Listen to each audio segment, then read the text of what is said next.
Performance കൊണ്ട് തിമിർക്കണ പടമാണത്. അഴിഞ്ഞാട്ടം. അതായത് പിന്നെ ഫസ്റ്റ് ഹാഫ് എന്ന് പറഞ്ഞാൽ കോമഡി മാസ് ആ സംഭവത്തിൽ പോയ കാരണം സമയം പോണത് നമുക്ക് അറിഞ്ഞൂടാ.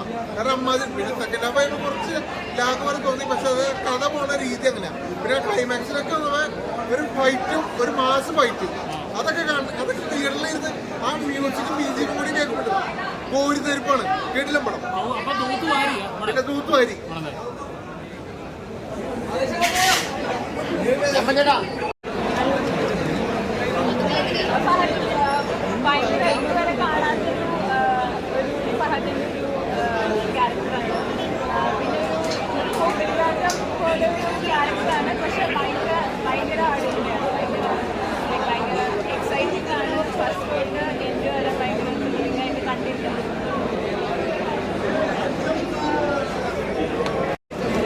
തൂക്കിയോ മോനെ?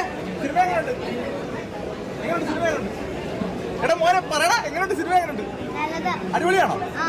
ഫഹദ് പൊളിച്ചോ? ഫൈറ്റ് ഒക്കെ എങ്ങനെ ഉണ്ടായിരുന്നു? നല്ലതാണോ? സൂപ്പറാണോ?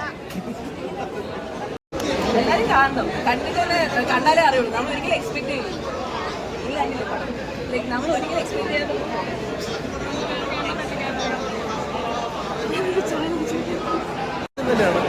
തിയേറ്ററിൽ കത്തി നിൽക്കണായിരുന്നു. സുശീലിന്റെ മ്യൂസിക്കാണ് ഒരു രക്ഷയില്ലാത്തത്. അത് നമുക്ക് കിട്ടുന്ന ഒരു എനർജി വേറെ ലെവലാണ്. ഫഹദ് ഫാസിൽ നമ്മൾ ഇതുവരെ കാണുന്നത് ഐറ്റമാണ് പുതിയത്. തകർത്ത് അഭിനയിച്ചെന്ന് വെച്ചാൽ അമ്മാതിരി ഒരു സൈക്കോ ആയിട്ട് സൂപ്പർ കൊള്ളാം.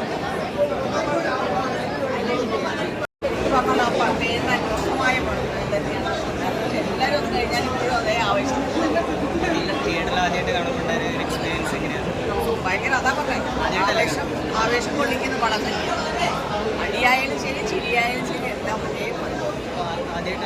വേറെ ലെവൽ പെർഫോമൻസ്. ഡാൻസ് പാട്ട് പെർഫോമൻസ് രോമാഞ്ചത്തിനൊക്കെ വേറെ ലെവൽ പടം. ഇത് തിയേറ്ററിൽ തന്നെ എക്സ്പീരിയൻസ് ചെയ്തിരുന്നത് പകർക്കായ ഇങ്ങനെ മലയാളത്തിൽ എക്സ്പീരിയൻസ് ചെയ്തിട്ടില്ല. ഇങ്ങനത്തെ പടങ്ങൾ പുള്ളിക്കാരനോട് പറ്റും എന്നുള്ളത് തെളിയിച്ചിരിക്കുകയാണ്. തിയേറ്ററിൽ ആവേശം കൊള്ളിക്ക് 100%. ഉറപ്പല്ലേ? ഈ വിഷു ആവേശത്തിനാണ്. എന്തോ സോങ് 3-4 പക്ഷെ അടിപൊളി. കറക്റ്റ് അതിന്റെ ബാക്ക്ഗ്രൗണ്ട് സ്കോറിങ് നല്ല രീതിയിൽ ചെയ്തിട്ടുണ്ട്. പ്രത്യേകിച്ച് ഫൈറ്റ് സീൻസ് ഒക്കെ ഒരു വേറെ ലെവലാണ്.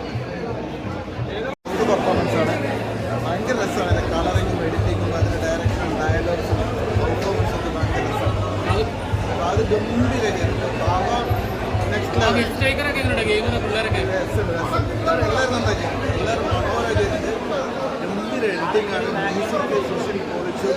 പിന്നെ അപ്രോൾ ഗോപായുടെ പെർഫോമൻസ്